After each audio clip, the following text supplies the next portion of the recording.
सभी भाई बहनों को नमस्कार, शुभ संध्या। सार्थक government job point YouTube channel आप सभी लोगों का हार्दिक स्वागत करता है।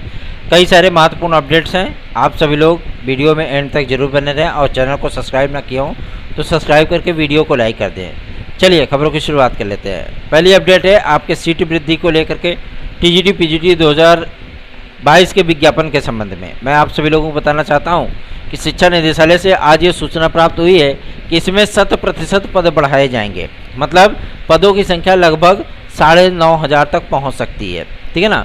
और जो विज्ञापन आपका नया आना है, मतलब शिक्षा सेवा चयन आयोग के माध्यम से, उस विज्ञापन में समस्त तदर शिक्षकों का पद होगा, क्योंकि समस्त तदर शिक्षकों के पदों का अधिसूचना बहुत जल्दी आप सभी लोगों को देखने के लिए मिलने वाली है।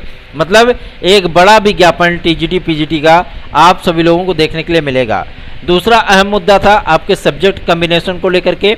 तो सब्जेक्ट कम्बिनेशन एनसीटीई से निर्देश प्राप्त होने के बाद अब यूपी गवर्नमेंट पूरी तरीके से एक्टिवेट हो चुकी है आपके सब्जेक्ट कम्बिनेशन के मुद्दे को लेकर के। आज शिक्षा निदेशक महोदय ने माध्यम से भी ये सारी चीज़ें देखने के लिए मिली कि उन्होंने स्वयं शासन को रिमाइंडर भेजा है कि सब्जेक्ट कम्बिनेशन का मुद्दा चूँकि अब माध्यमिक लेवल का है ना, विद्यार्थियों को उसी में दिक्कत आ रही है। तो पहले इसको एलटी का विज्ञापन आना है, तो एलटी में ही आप सभी लोगों का मैटर सॉल्व किया जाएगा। पहले एलटी का मैटर सॉल्व हुआ तो फटाफट आपका टीजीटी का सॉल्व हो जाएगा, ठीक है ना।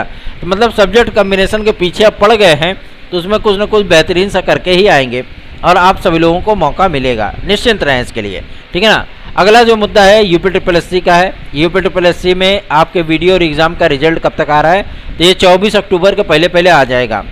आपके मतलब ओएमआर की चेकिंग की प्रक्रिया कंप्लीट हो चुकी है। साथ ही साथ मैं आप सभी लोगों को बताना चाहता हूं कि इसमें नॉर्मलाइजेशन आदि की प्रक्रिया चल रही है। इसके बाद रिजल्ट बनाने की प्रक्रिया चलेगी, लगभग 10-15 दिन का इसमें समय लगेगा। आप सभी लोगों का यह परिणाम अक्टूबर महीने में आ रहा है। अक्टूबर से नवंबर नहीं होगा, ऐसा नहीं कि मतलब परीक्षा होने में इतना समय लग गया फिर उसके बाद दिक्कतों का सामना करना पड़े। अगला जो मुद्दा है वो एज रिलैक्सेशन का है, चाहे वो एलटी हो, आरओ है, खंड शिक्षा अधिकारी हो, चाहे वो आपका जीआईसी लेक्चरर हो या यूपी कांस्टेबल या यूपीएसआई का।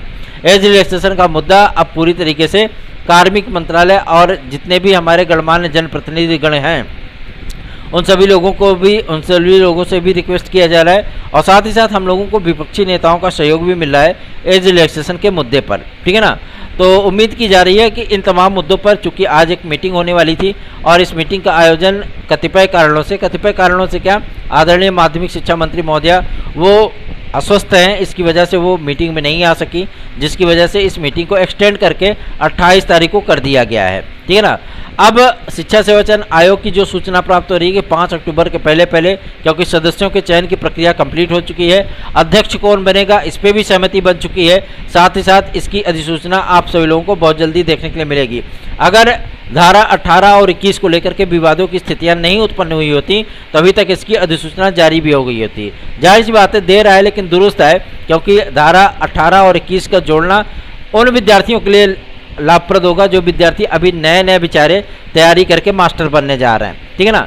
पीआरटी के जो हमारे बीएड के भाई बंधु नर्वस हैं कि मतलब ये है वो है, मैं आप सभी लोगों को बता देना चाहता हूँ एनसीटीई की अभी गाइडलाइन नहीं आई है और आप सभी लोगों के मुद्दों को लेकर के हम लोग विस्तृत बेंच तक लड़ाई लड़ेंगे, ठीक है ना।